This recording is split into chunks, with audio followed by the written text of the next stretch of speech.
Pagkagising namin kanina mga Marikoy, nagtingin-tingin ako ng mga damit na pwede naming dalhin ni Jace para sa photoshoot. Papa-Christmas photoshoot ko din pala siya kasi nga nahihirapan na ako mag-picture sa kanya kaya magpapatulong ako sa MS Creative Studio. Anyway, ito nga palang sandals na to ang dadalhin ko at medyo marumi kaya lilinisin ko gamit ang KS wipes. Alam nyo naman mga Marikoy na wala akong kaarte-arte kaya ganitong sandals lang yung meron ako. Siguro babagay naman to sa outfit na susuotin ko. Tsaka ang priority ko talaga mga Marikoy si Jace. Dati talaga every month napipicturan ko si Jace pero ngayon pahirapan na talaga. Alam niya na ngayon mga Marikoy kapag pinipicturan siya tulad ngayon mga Marikoy, tignan nyo yung mga mata niya, pinipikit niya. Dating nga pala namin dito nakasetup na sila pero may isa pa silang batang pinipicturan. Kaya pinanood na muna namin kung paano sila mag-setup. Yung baby na to magwa 1-year-old daw kaya yan yung setup niya mga Marikoy, tapos puro bear. At itong si Jace nga nakakahiligan niya yung mga bear. Nung nag-start na nga sila mag-picture taking, lumabas muna kami ni Jace. Ayan nga si Jace, naka-display na dito yung picture niya. Alam nyo ba, dito pa lang sa waiting area nila, pwede ka na mag-picture-picture, napakaganda. Sige na mga Marikoy, sasabihin na natin napaka-aesthetic. Tapos itong si Jace nga nagustuhan niya yung upuan na to tapos umupo siya dyan at ayaw niyang umalis. Iwan ko na nga siya mga Marikoy pero nandyan pa rin siya nakaupo. Dahil mura lang naman pala mag-rent ng mga damit dito, magre-rent na lang kami. Kaya pala yung unang setup dahil nga magpapasko na.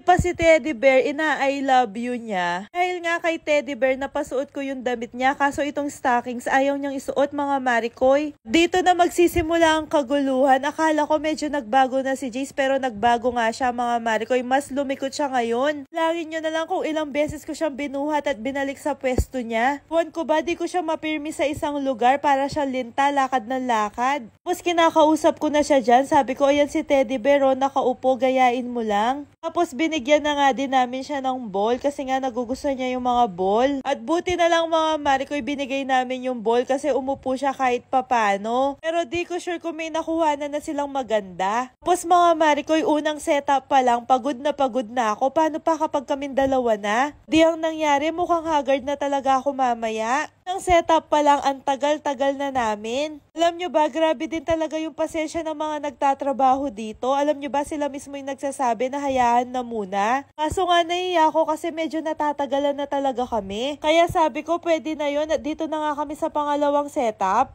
Ayan nga si Jace, kahit pinapakita ko na sa kanya yung kabayo, di niya pa rin ako pinapansin. At eto nga, medyo nauto ko na siya. Ayan, napasuot ko na nga yung damit niya. Sa kanya, ang ganda-ganda pa naman niya. Mukha siyang Princess Sarah. So nga lang mga Marikoy, kagad nagsawa siya sa kabayo. Kaya pagkatapos ko siyang bihisan, ayaw niya na sumakay. Kaya ang payo ko sa inyo, kung papapicture niyo yung mga anak niyo, wag niyo munang ipapakita sa kanila yung mga ganitong laruan. Kaya ang ending, bumalik kami sa mga bola. Pero kahit bigyan na namin siya ng bola, ayaw niya na talaga sumakay sa kabayo. Kaya nagpa-makeup na muna ako mga Marikoy para sabay na lang kami. Kaming dalawa na yung papa-picture. Dahil alam kong nagugutom na si Jace, nag-order na nga ako ng pagkain niya. Po mga Marikoy, pwede ka din magpa-makeup dito. Dating nga ng order ko mga Marikoy, pinakain na nila si Jace. O diba, napakabait ng mga staff dito. Hindi ko nga pala sa makeup artist, gusto ko light lang. At ayan si Mami Macy nyo na nagmamaganda. Susuotin ko nga pala yung dala-dala ko lang at litaw na litaw yung cleavage ko mga Marikoy. Alam ko na yan. Ito na nga mga Marikoy, nung kaming dalawa na, pumayag na siya sumakay sa kabayo. Kaso nga lang mga Marikoy, ayaw niyan tumingin sa cameraman. Sobrang nahihirapan pa rin talaga kami. Anyway, ang sabi naman ni Kuya, may nakuha na naman siya. Sabi ko sa kanya, pwede na siguro yun. Tapos dito talaga mga Marikoy, umiiyak na si Jace. Pero sabi ko sa kanya, last na lang. Kung ayaw niya talaga, ako na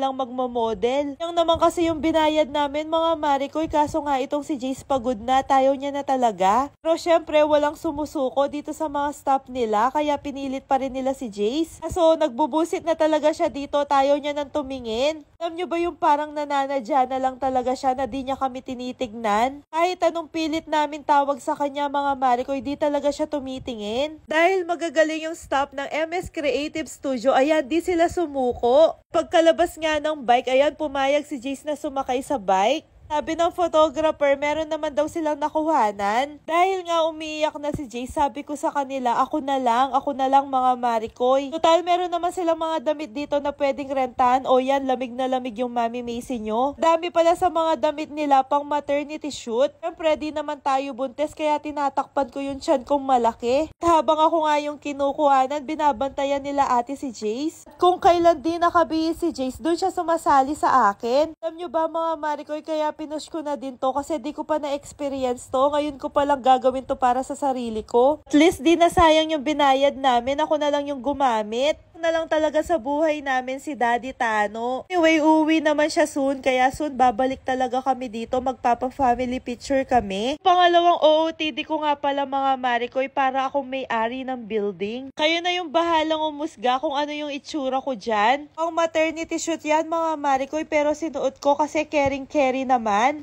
Madam na ako dyan. At dahil nga di ko pa na-experience magpa-picture tuwing birthday ko, yan, kinarir ko na talaga mga Maricoy, red na red. Ready naman pang birthday yan, pang Christmas yan. Ang gaganda ng mga setup nila na pang Pasko. Kaya mga Maricoy, kung gusto nyo magpa-Christmas photoshoot dito, wag na kayong magpatumpik-tumpik pa. Diba, nag-enjoy yung Mami Macy nyo? Minsan ko lang maranasan to, kaya kinarir ko na. Tapos nga umuwi na kami kasi inaantok na si Jace.